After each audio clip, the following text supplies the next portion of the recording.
네, 오늘은 모세의 노래,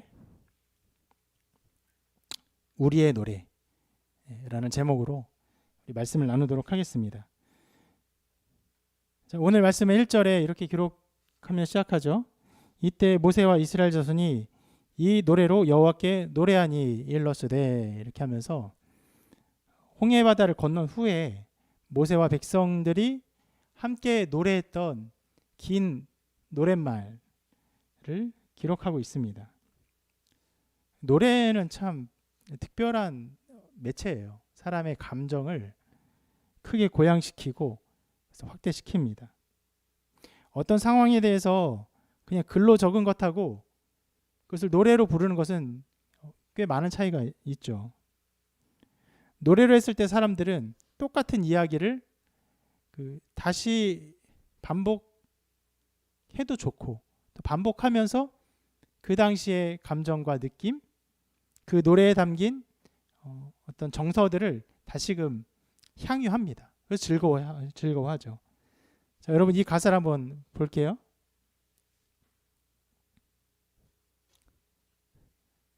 자, 무슨 말 같아요? 우리 어린이들 무슨 가사 같아요?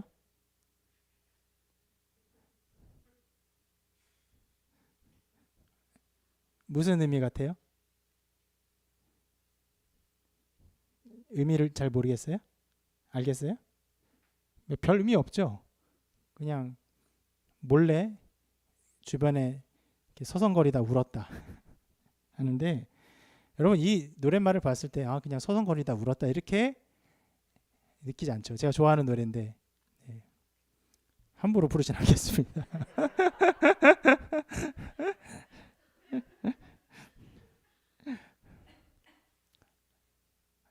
이것만 보아도, 이 가사만 보아도 그 앞에 기타로 전주하는 것과 그 이문세 가수죠. 이문세가 그 읊조리는 듯한 나지막한 목소리로 그 옛사랑을 그리워하는 그 추운 겨울의 그런 느낌들, 이것들이 막 생각나죠. 아련한 느낌. 근데 이거를 글로만 보면요, 서성거리다 울었구나 이렇게밖에 안 보이는 거예요. 이 노래가 그렇게 우리에게 감정들을 주기 때문에, 여러분 저도 이 노래 모르겠어요. 한 100번이 뭐예요? 훨씬 많이 들은 것 같아요. 정말 많이 들은 것 같아요. 그 노래 감정들이, 그 정서들이 좋으니까, 그 슬픔이, 그 아련함이 좋으니까 계속 듣죠. 그게 노래의 힘인데, 그래서 참 신기한 현상이 있어요. 여러분 그 음악을 듣는 어플들 있잖아요. 뭐 멜론이라든지 뭐 벅스 이런 것들 있잖아요. 거기에 보면은 그 최신의 인기 좋은 그 노래들을 그 리스트 해놓습니다. 핫백이라고 보통 해놓는데 100가지 노래를 선별해놔요. 그 중에서 그 팝송, 해외 팝 이 장르의 가장 인기 좋은 뭐 핫백, 최신 거 말고 그냥 핫백을 골라 보면요, 거기에 옛날 노래가 엄청나게 많이 들어있어요. 왜 그러냐면 팝송을 많이 듣는 시대가 70년대, 80년대, 90년대, 2000년대 초반까지 그러다가 이제는 정말 사람들이 잘 안 들어요. 안 듣는데, 그 전에 들었던 사람들은 들었던 팝송을요 어떻게 합니까? 다시 들어요. 또 들어요. 최근에 팝송은요 잘 안 들어요. 어렵기도 하고 그게 우리나라 소개도 잘 안 됩니다. 예전에는 우리나라에서 음반 회사들이 굉장히 팝송 뭐 컴필레이션 음반이라든지 해외 팝송을 그대로 많이 발매를 했어요. 홍보도 많이 하고. 그러니까 그걸 많이 듣게 되는데, 요즘 건 안 들으니까 자기가 알고 있던 좋은 음악들을 사람들이 계속 들어요. 특별히 뭐 30대, 40대, 50대, 60대 이상의 사람들이 들었던 팝송을 추억하면서 계속 들어요.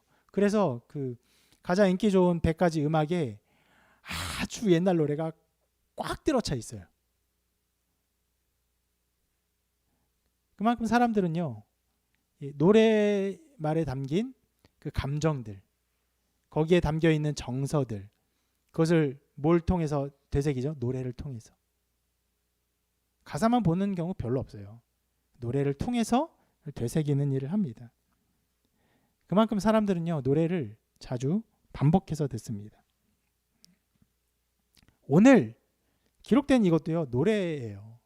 그런 노래 중에 하나인데 정말 안타까운 것은요, 이 두 번째 가사를 이 가요인데요, 이 가요를 그냥 글로 읽는 것처럼 이 가사, 이 노랫말을요, 노래의 운율을 하나도 모르고 글만 읽을 수밖에 없는 것이 좀 안타까운 부분이 있습니다. 만약에 제가 써놓은 이 가요 가사, 이거를 전체 가사를 쓰고 운율을 하나도 안 가르쳐주고 아이들한테 이거를 보라고 하면요, 아이들이 몇 번이나 읽을까요? 한 2번, 3번 읽을까요? 그나마 좀 시적이어서 좀 좋게는 들리지만 그렇게 와닿지는 않을 거예요. 그만큼 이제 운율이 좀 중요한 부분이 있는데, 그런데 여러분, 성경 기자가 이 노래를 기록하면서 그 성경 그 지면에 운율을 기록할 수 없다는 걸 알고 있었겠죠. 그러니까 굉장히 노래에서 중요한 부분이 운율인데, 운율을 기록할 수 없음에도 불구하고 가사라도 기록했다는 것은요, 그 노랫말 중에서 그 우리가 기억해야 될 부분들이 있기 때문에 후손들이 그 안에서 그 안에 담겨 있는 어떤 정서들, 신앙의 고백들, 이런 어떤 기쁨들, 슬픔들, 두려움들, 이것들을 후손들이 다시 한번 향유하면서 하나님의 인도하심을 어떻게 바라보았는지를 다시 한번 향유하기를 바라보았기 때문에 이 말씀을 기록한 것이죠. 자, 그래서 노래의 운율을 제할 수밖에 없는 슬픔이 있지만 이 전체 노래에 담겨 있는 의미들을 몇 가지를 살펴보고자 합니다. 3가지를 살펴보려고 하는데요. 첫 번째는요, 이것이에요. 하나님의 백성들을 억압하고 압제하는 세력들에 대해서 이 노래는 여러 모양으로 다루고 있습니다. 그들이 결국 멸망당했거든요, 하나님의 능력에 의해서. 근데 멸망당하기 전의 모습을 이렇게 노래하고 있습니다. 원수가 말하기를 내가 뒤쫓아 따라잡아 탈취물을 나누리라. 내가 그들로 말미암아 내 욕망을 채우리라. 내가 내 칼을 빼리니 내 손이 그들을 멸하리라. 이런 말을 했어요. 여러분, 이 노래가 이스라엘 백성들이 느낀 그 추격하는 애굽 사람들의 정서였어요. 그들이 이러한 마음과 생각과 이런 감정을 담고 그들을 추격했습니다. 추격하는 이 애굽 군사들의 마음속에는요, 이스라엘 백성들을요, 자기의 이익을 채우기 위한 도구로만 보고 있는 것이에요. 보세요. 잡으리라, 탈취물을 나누리라, 내 욕망을 채우리라. 어떻게 하기까지요? 그들을 멸하여서 죽여서라도 내가 이것을 채우리라. 애굽 백성들의 욕심을 잘 보여주고 있어요. 그들의 그 욕심을 향한 열망들, 불같은 열망들. 여러분, 그러면 이 애굽 백성들이, 애굽 군사들이 이스라엘 백성을 잡아오지 않으면 안 될 정도로 경제적인 어려움을 겪었느냐? 그렇게 보기가 어렵죠. 당시 애굽은 굉장히 강대국이었어요. 나일강을 주변에 그 풍부한 자원을 통해서 굉장히 많은 부와 권력을 가지고 있었죠. 그럼에도 불구하고 욕심이 그들을 사로잡았습니다. 욕심이 그들을 사로잡아서 모든 것을 잃게 만들었어요. 그들의 그 욕심은요, 정말 그 끝을 알 수 없을 정도의 깊음이었어요. 그것이 죄의 특징이에요. 그 죄에 사로잡히면요, 앞뒤를 분간하지 않고 막 달려나가요. 자기의 멸망의 길 앞에 있음에도 불구하고 그것을 인지하지 못하고 달려나갑니다. 심지어 엄청난 경고를 많이 받았음에도 불구하고 경고들을 무시하죠.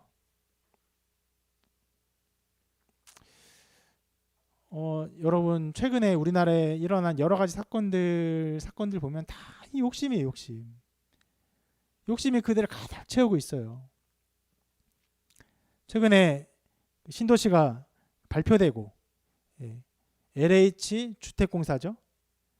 LH 주택공사의 사람들이 그 정보를 미리 알고 거기다 땅 투기를 했어요. 얼마나 열심히인지 몰라요. 기가 막혀요. 원래는 땅만 사놔도 보상을 받으니까 그 되게 큰 이익이 되는데, 그것뿐 아니라 거기다 나무를 심어 놓으면은 나무를 죽일 수는 없잖아요.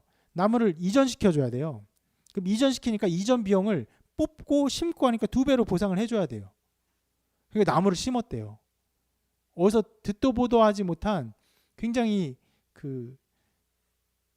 잘 다루어지지 않는 나무를 심었대요. 시세를 파악하기 어려운. 게다가 보통 한 평에 한 그루를 심으면 그것이 나무가 자랄 수 있는데, 한 평에 25개를 심었대요. 그래서 그 이전 비용만, 어떤 땅이었던 것 같아요. 기사에 나온 건데, 이전 비용만 한 6억이 넘을 걸로. 한 그루당 한 10,000원, 15,000원, 20,000원이 이렇게 이전 비용인데, 근데 그 나무가 너무 많아서 6억이 넘는. 보이십니까? 그 열심? 그 한 평이면 정말 얼마 안 돼요. 한 평에 25개 나무를 군인 보고 심으래도 심기 힘들 거예요. 빽빽하게. 왜요? 열심이에요. 죄를 향한 열심이에요.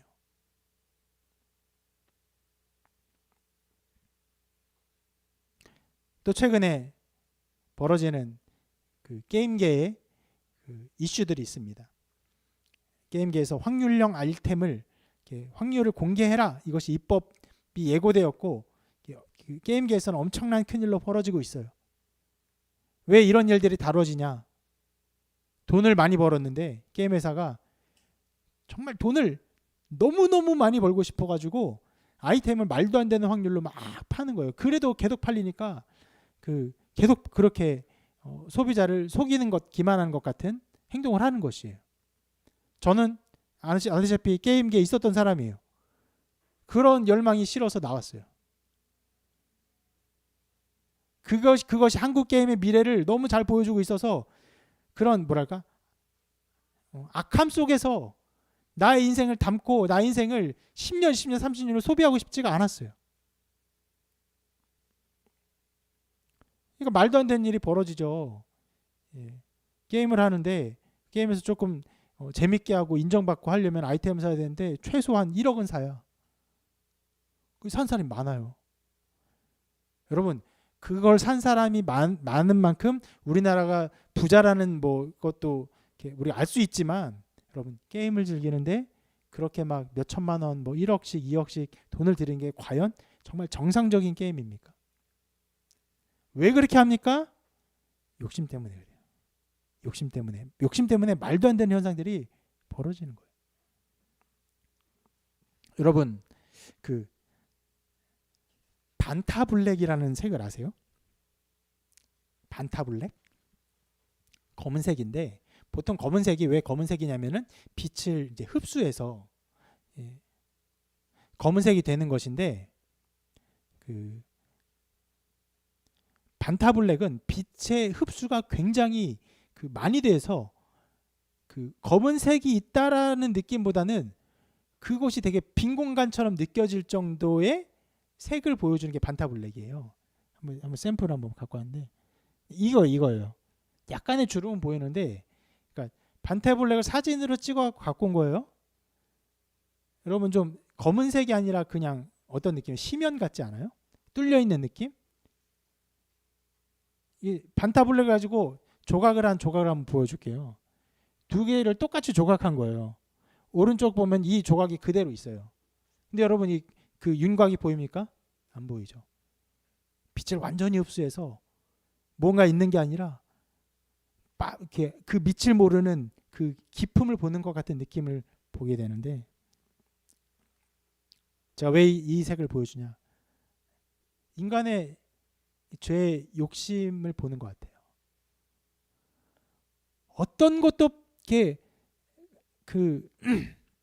거기에 영향을 주지 않고, 하나님의 경고도 그 마음에 주름이나 그 마음의 두려움이나 근심이나 어떤 마음을 주지 않고 다 빨아들이고 그리고 알지 못할 그 열망과 열정을 보이는 것 같은 그런 죄를 대한 열망을 보여주는 것 같은 느낌을 받아요. 그 깊이를 알지 못하는 깊은 연못을 보는 것 같은 느낌. 여러분, 애굽의 백성들은요 이미 어떤 재앙을 당했죠? 홍해의 재앙을 당하기 전에 어떤 재앙을 당했죠? 몇 가지 재앙을 당했죠? 10가지 재앙을 당했어요. 예. 아이들이 대답할 수 있도록 굉장히 쉬운 질문을 했는데 우리 청년이 대답해서 좀 놀랐어요. 예. 몇 가지 재앙 이렇게 할 때 어른이 보통 10가지.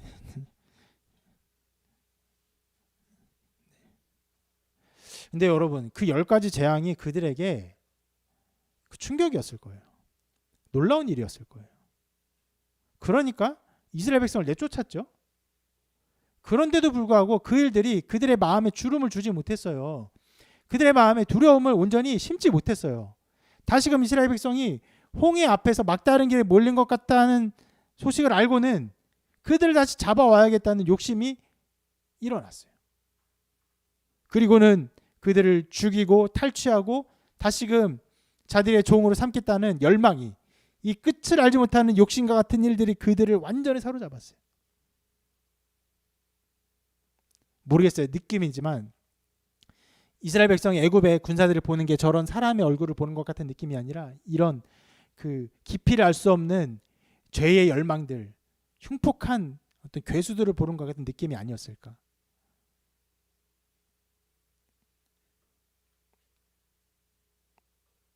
여러분, 이렇게 죄가 사람에게 영향을 미치면요, 하나님의 손길도 하나님의 역사하심도 짐짓 있게 만들어요. 여러분, 이게 애굽에만 있는 이상한 일이 아니에요. 종종 신앙생활 하다 보면요, 살다가 큰 병에 걸리는 사람들을 만납니다. 뭐 교통사고 크게 당해요. 거의 죽을 뻔해요. 그래서 병원에서 만나고 하다 보면요, 자기가 참 너무 욕심을 부리면서 사는 것 같다. 죽음의 그 문턱에서 자기의 인생을 되돌아보고 죽음 이유를 생각해 보면서 저와 같은 목회자를 만나면요, 아, 제가 교회 열심히 나갈 거예요. 신앙생활 열심히 할 겁니다. 하나님께서 저를 인도하셨어요. 이런 고백을 합니다. 정말 큰 변화가 있었구나라고 생각하는데, 그런데 몸이 낫고 회복하잖아요. 그 말들이 어디로 갔는지 알지 못하게, 그 고백들이 정말 그것을 들은 것이 무색하게 완전히 또 다른 사람이 돼요. 다시금 욕심을 부리고 다시금 열심을 가지고 자기의 삶을 위한 열망과 열정으로 살아가요. 예배를 등한시하고 하나님 아는 것을 등한시하고 우습게 여기고. 여러분, 그런 사람이 적지 않아요. 정말 많아요. 특히 그런 어려움과 고통이 있을 때 그냥 그런 자기 깨달음, 자기 인식 수준에 그 사람 내어버려 두잖아요. 그러면 곧장 그렇게 돼요. 분명히 복음과 예수 그리스도의 은혜와 사랑을 전해줘야 돼요. 그렇지 않으면요, 어려움을 당해서, 괴로움을 당해서, 애굽 사람들처럼 고통을 당해서 그런 약간의 두려움을 갖게 되는 것, 그런 무서움을 갖게 되는 것, 그것은요, 자기 사랑을 이기지 못합니다. 돈을 향한 사랑을 이기지 못해요. 그 욕심에 사로잡혀서 잘못된 길을 걸어가게 됩니다. 여러분, 이런 인간의 욕심을 예수님께서 비유적으로 이런 말씀을 하셨어요. 어떤 얘기를 하셨냐면 바로 1만 달란트 빚진 자의 이야기를 하셨습니다. 어떤 주인이 1만 달란트 빚진 자가 있는데 그것을 용서해 줬어요. 그런데 이 사람한테 또 누가 빚을 졌냐면 또 다른 사람이 100데나리온의 빚을 졌어요. 여러분, 얼마나 차이 나는지 잘 모르겠죠. 데나리온으로 환산하면요, 이게 저게 6천만 데나리온이에요. 실은 이제 뭐 이게 15만 년을 일해야 벌 수 있는 돈이거든요.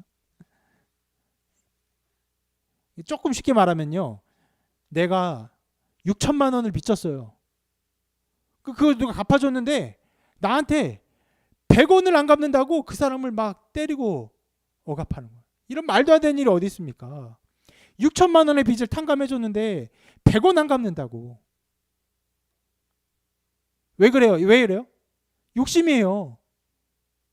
그 100원, 그 100데나리온, 이것이 자기를 행복하게 하는 그 도구가 되고 자기를 만족하게 할 것이 된다고 생각하니까 그렇게 무정하게 무자비하게 자기가 받은 것들 다 잊어버리고 행동하는 거예요. 여러분, 이것이 죄의 모습이에요.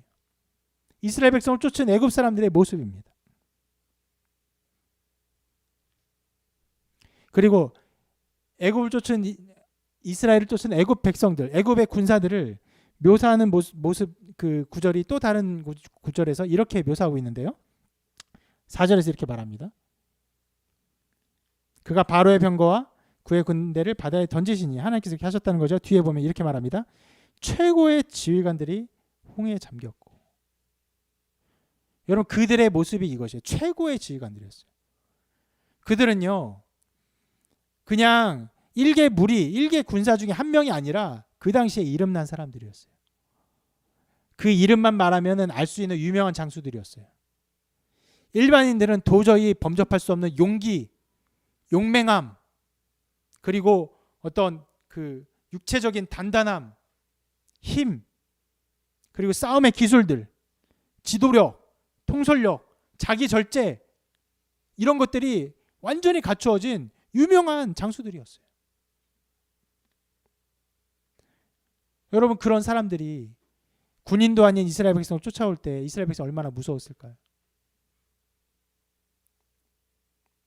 여러분, 이런 표현들, 최고의 지휘관들이라고 했던 이런 표현들을 그냥 넘기면 안 돼요. 그들의 감정을 느끼게 해주는 거예요. 그 당시 이스라엘 백성들의 인식들을 우리가 알게 해주는 것이에요. 그리고 여러분, 여기서 나타나는 지휘관의 이런 권세는요, 흡사 죄의 권세와 비견됩니다. 신자들을 추격하는, 신자들을 잡아먹으려는, 아니요, 모든 인간들을 잡아먹으려는 죄의 권세가 그와 같아요. 엄청난 장수들이에요. 엄청난 힘이 있어요. 이 힘에서 이길 사람이 아무도 없어요.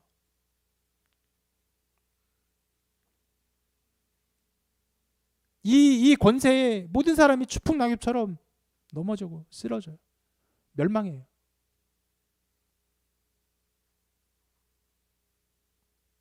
아까 말했던 그런 죄인들, 어떤 우리 사회에서 벌어지는 여러 가지 죄의 모습들, 여러분, 그 사람들 다 죄의 권세에 넘어진 거예요. 아까도 말씀드렸지만 저는 게임 업계에 있었던 사람이지만 게임 업계의 굉장히 많은 부분이 이 죄의 권세에 완전 사로잡혀 있어요.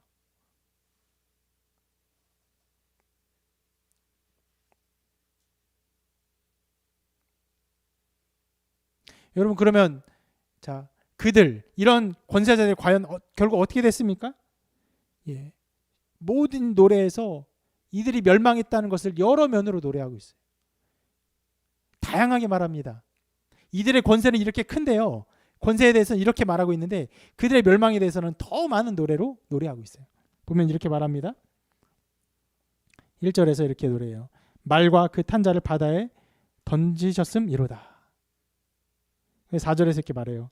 그가 바로의 병거와 그의 군대를 바다에 던지시니 홍해에 잠겼고. 5절에서 이렇게 말합니다. 깊은 물이 그들을 덮으니 그들이 돌처럼 깊음 속에 가라앉았도다. 10절에 이렇게 말합니다. 주께서 바람을 일으키시면 바다가 그들을 덮으니 그들이 거센 물에 납같이 잠겼나이다. 여러분, 그들의 운명이었어요. 이 참 어떻게 보면 그런 시적인 표현들이 돌같이 잠겼어요. 납같이 잠겼어요. 물에 빠져가지고 도저히 헤어날 수 없는 그 멸망 가운데 그들은 들어가 버렸어요. 또 바다가 이렇게 그들에게 휘몰아쳤잖아요. 그렇게 표현해요. 말과 그 탄자를 바다에 던지셨어요. 누가? 하나님이. 하나님의 권능이 그들을 죽음 가운데 던지셨어요. 그들에게 회생과 살 소망이 없음을 이렇게 노래하고 있습니다. 또 다르게도 노래해요. 7절에서는 이렇게 노래했거든요. 주께서 진노를 바라시니 그 진노가 그들을 지푸라기 같이 사르니이다. 불에 타는 지푸라기를 묘사했어요. 거대한 불이 막 타오르고 거기에 지푸라기에 무슨 힘이 있습니까? 그 지푸라기 타면요 그냥 화락하고 하고 일순간에 없어지는 것처럼 그들의 운명이 그렇게 멸망했다는 것을 노래하고 있는 것이. 또 12절에서는 이렇게 노래합니다. 주께서 오른손을 드신즉 땅이 그들을 삼켰나이다.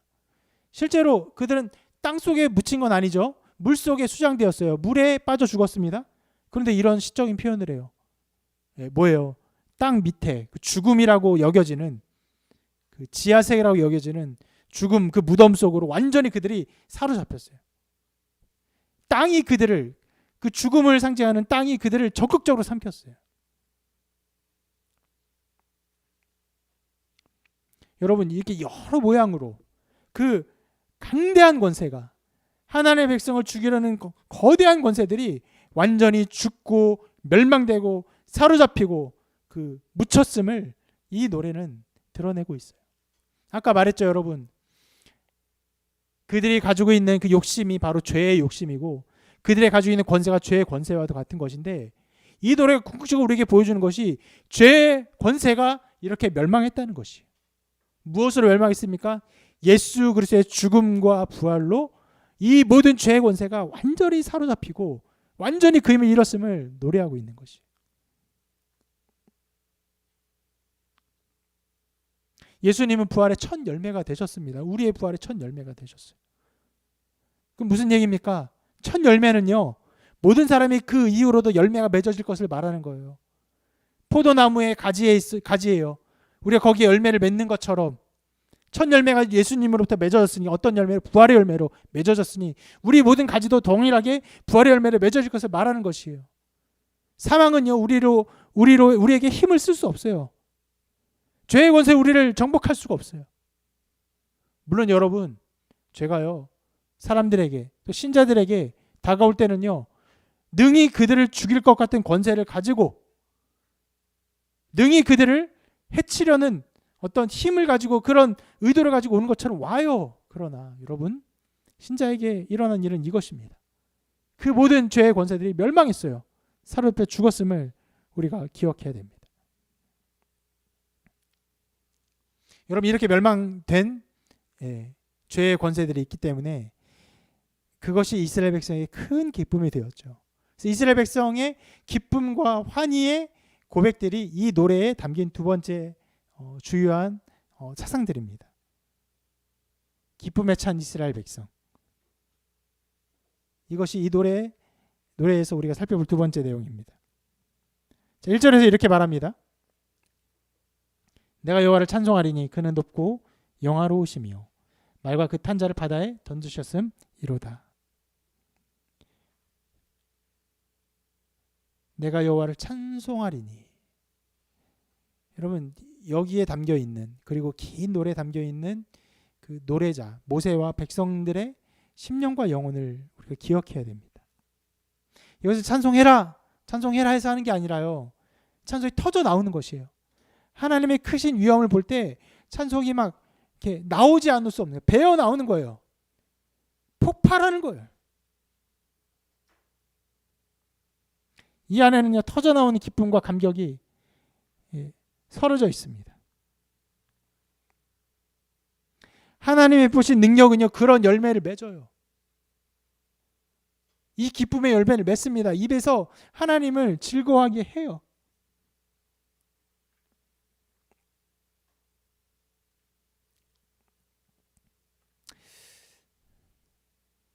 그래서 때때로 교회에서 찬송에 대해서 가르치는 것에 좀 위험한 부분이 있어요. 뭐냐면 이제 교회에서 노래를 할 때 세상 노래를 하지 말아라. 노래할 때는 언제나 찬송가를 부르고 가스펠송을 부르면서 이렇게 해야 된다. 이렇게 가르칠 때가 있거든요. 그런데 실은 그게 어떤 면에서 위험한 게 뭐냐면 한 가지는 이것도 굉장히 중요한 부분인데 세상을 너무 악하게 본다는 것. 굉장히 위험한 부분입니다. 근데 그것뿐 아니라 그런 식으로 찬송을 하게 하는 것은 찬송에 원래 나오는 그 그 과정, 그 프로세스를 무시하는 거죠. 산송은요, 이런 거에 터져 나오는 거예요. 하자에서 하는 게 아니라요, 터져 나오는 것이에요. 물론 여러분 함께 하면요, 하나님을 기뻐하는 마음이 우리 마음에 더 있어서 그것을 더 즐거워하는 일들이 있죠. 그런데 찬송의 매우 중요한 부분이 터져 나오는 것입니다. 기뻐하는 것. 2절에서는 이렇게 노래합니다. 여호와는 나의 힘이요 노래시며 나의 구원이시로다. 그는 나의 하나님이시니 내가 그를 찬송할 것이요 내 아버지의 하나님이시니 내가 그를 높이리로다. 자, 이 말을 보면요, 하나님께서 이스라엘 백성을 홍해에서 구원하시고 그들을 살리신 것은요, 위험에서 벗어나게 하는 정도가 아니라 그들을 구원하신 것, 그들을 하나님의 나라로 인도하신 것임을 노래하고 있는 것이에요. 게다가 뭐라고 말합니까? 이렇게 말하죠. 끝에 내 아버지의 하나님이시니 라고 말해요. 왜 갑자기 이렇게 얘기했을까요? 여러분, 하나님의 은혜를 경험한 사람들이 느끼는 것들이 있는데, 하나님이 갑자기 지금 나를 사랑하셨구나를 느끼지 않고요, 하나님이 예전부터 나를 바라보고 계셨고 나를 사랑하고 계셨구나, 나를 부르고 계셨고 이제 나를 하나님의 나라로 인도하시는 것이구나, 이걸 깨달아요. 하나님의 사랑이 어느 날 갑자기 있는 것이 아니라 아버지의 하나님으로부터 내려온 하나님의 영원한 사랑을 경험하는 것이에요.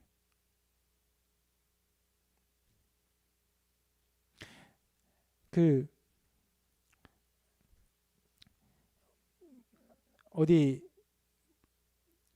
이렇게 전화를 해보면 고객센터에 이렇게 전화해 보면 사랑합니다 고객님 막 이렇게 하잖아요. 그 막 들을 때 이 사람 날 사랑하는구나 느끼지 않죠. 왜냐하면 그 말에 그 사람의 영혼을 느끼죠. 그 사랑은요, 실은 사랑도 아니죠. 일시적인 사랑도 안 되는 걸 알아요. 그런데 남자와 여자가 사랑할 때 내가 너를 사랑해 라고 하면은 나 너한테 잠깐 관심 있어 이게 아니라 저 사람이 나를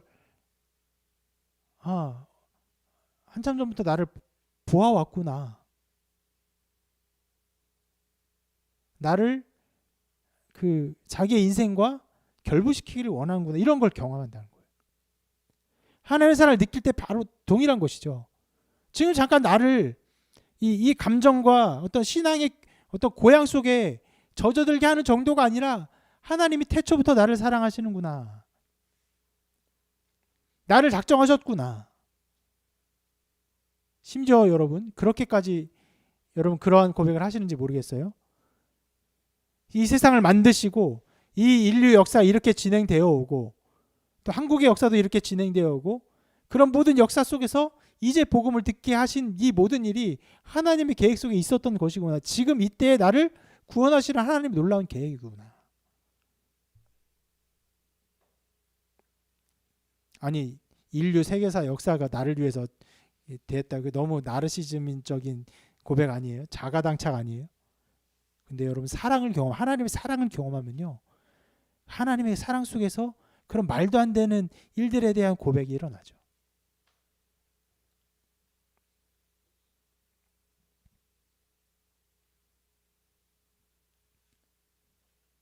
그리고 또 이렇게 노래합니다.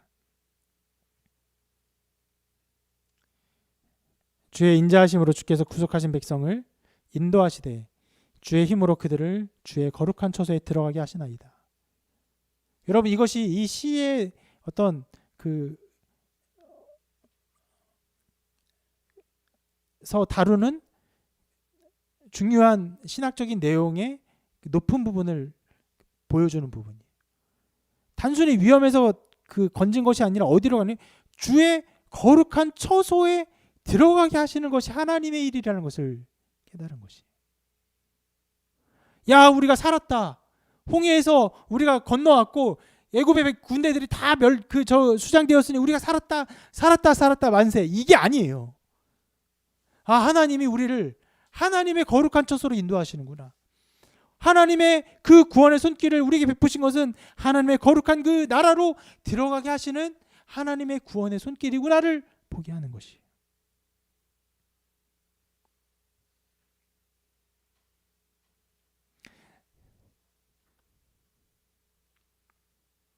하나님은요, 그냥 위험해서 그냥 안전한 곳으로 이동시키는 것이 아니라 이 땅에서 저 땅으로 인도하는 것이 아니라 하나님의 거룩한 처소, 하나님의 나라로. 여러분, 하나님의 거룩한 처소가 어떤 곳입니까? 하나님이 계시는 곳이에요. 하나님과 함께하는 곳, 하나님과 교통하는 곳, 하나님의 만남이 있는 곳. 여러분, 굉장히 그 당시의 종교적 사상에서 이상한 곳이에요. 그 당시의 신들은요, 실은 모든 신들이 두려움의 대상이었어요. 신이시여 우리에게 진노를 하지 마옵소서. 신이시여 우리에게 진노를 그치시고 우리에게 복을 내려 주옵소서. 우리의 희생을 보고 우리에게 좋은 것을 주옵소서. 이런 게 신앙이었는데 이 홍해를 건넌 백성들이 노래하는 것이 하나님이 계신 그곳에 우리를 인도하시는구나. 우리를 만나 주시는구나를 고백하고 있는 것이. 실제로 이후에 나오면서 그런 일들이 벌어지죠. 하나님 계명 주시고 마침내 가나안으로 인도하시고 또 특별히 가나안으로 인도하기 전에 성막을 주사 성막 속에서 하나님이 임재하세요. 그들과 함께 하심을 경험케 하십니다. 이것이 신자에게 하나님의 백성들에 이루어진 일들입니다. 17, 18절에서 이렇게 노래합니다. 주께서 백성을 인도하사 그들을 주의 기업의 산에 심으시리이다. 여호와여 이는 주의 처소를 삼으시려고 예비하신 것이라. 주여 이것이 주의 손으로 세우신 성소로소이다. 여호와께서 영원 무궁하도록 다스리시도다 하였더라. 하나님과 함께 거하는 그곳, 하나님의 기업, 하나님이 영원히 다스리는 그곳에 우리가 함께 거하게 되었음을 노래하는 것이에요. 그러니까 자기에게 주어진 그 위험에서 벗어나는 기쁨을 노래하기보다는요, 하나님과 함께하는, 하나님과 거하는 것을 기뻐하는 이 기쁨이 더 큰 것이에요.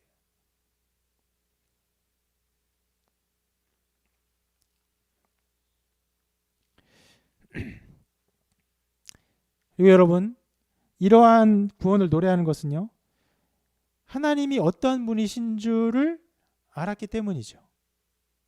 단순히 야 저들이 죽었구나가 아니라 하나님이 어떠한 일을 하시는 분인지 알았기 때문에 이러한 고백, 신앙적, 신학적 고백을 하는 것인데, 자, 이 시에서 주요하게 다루는 세 번째 우리가 살펴볼 것이 바로 이것이죠. 하나님의 어떠하심입니다. 이것을 경험하면서 이 백성들은요, 하나님의 권능, 힘, 능력 이것만 보는 것이 아니라 그 안에 담긴 하나님의 뜻과 계획을 알게 됩니다. 무엇보다 하나님의 사랑을 경험하죠. 그래서 끊임없이 시 전체에서 하나님을 계속 노래해요. 한번 살펴볼게요. 1절에 이렇게 노래합니다. 그는 높고 영화로우시며. 1절부터 이 전체 주제에 이 시의 주제를 잘 보여주죠. 하나님 우리를 살리셨습니다가 아니라 그는 높고 영화로우시다 라고 말해요. 3절에 이렇게 말합니다. 여호와는 용사하시니 여호와는 그의 이름이시로다. 6절에 이렇게 말합니다. 여호와여 주의 오른손이 권능으로 영광을 나타내시니이다. 예, 하나님께서 오른손으로 그 백성들을 구원하셨죠. 그런데 그것이 뭐예요? 영광을 나타내신 하나님의 영광.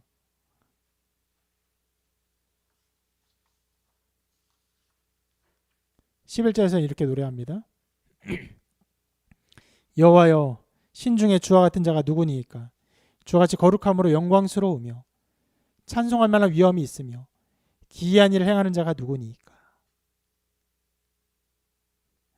모든 신들 중에 가장 뛰어난 절대자임을 깨닫고 그리고 거룩하시며 영광스럽다는 것을 깨달아요. 여러분 이거 굉장히 신비로운 일이에요.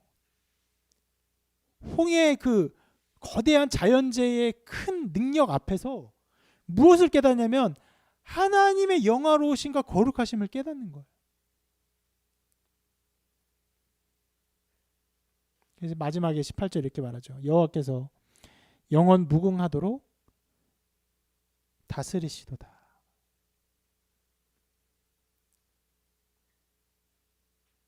하나님을 기뻐하고 하나님의 아름다우심과 하나님의 하나님 되심, 이것이 영광이거든요. 그것을 즐거워하고 기뻐하는 것이 이 시 전체의 핵심이에요. 우리 신앙에서요, 자주 놓치는 부분이 이것입니다. 뭐냐면 우리가 신앙생활하면서 아주 많은 경우에 우리가 추구하는 게 뭐냐면은 우리가 어떻게 해야 할까를 추구하거든요. 그래서 설교를 할 때도 여러분에게 무엇을 가르치고 방향을 제시하지 않는 설교가 낯설어요. 저도 그렇게 하기가 쉽지가 않아요.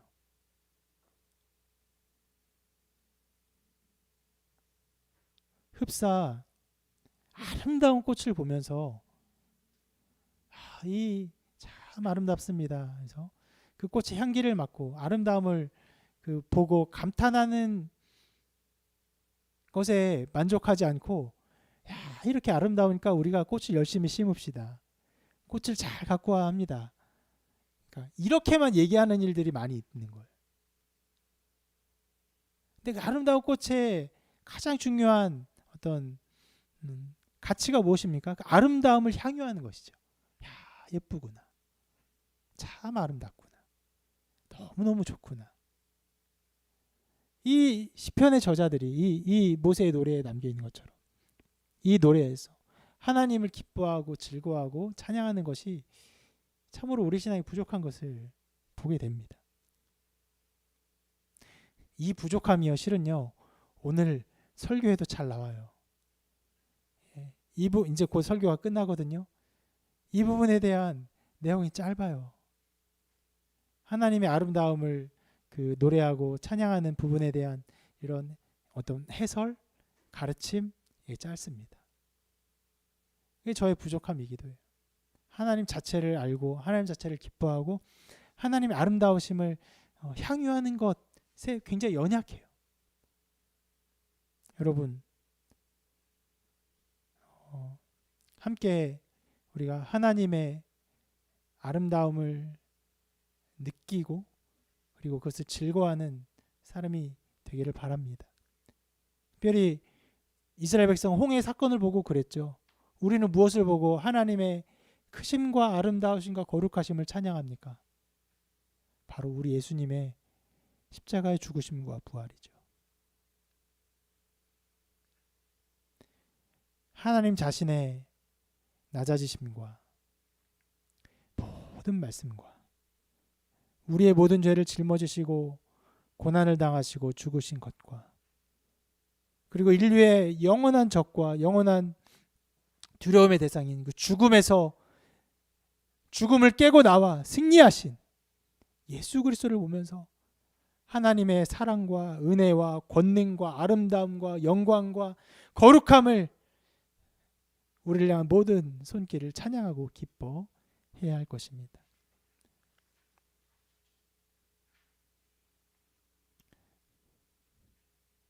여러분, 이 은혜를 함께 기뻐하며 찬양하기를 바라고요. 그러한 기쁨이 여러분의 삶 가운데 넘쳐나기를 바랍니다. 여러 모양으로 찬양하는 찬양의 그 입술이 터져 나오는 여러분의 삶이 되기를 주님의 이름으로 축원합니다.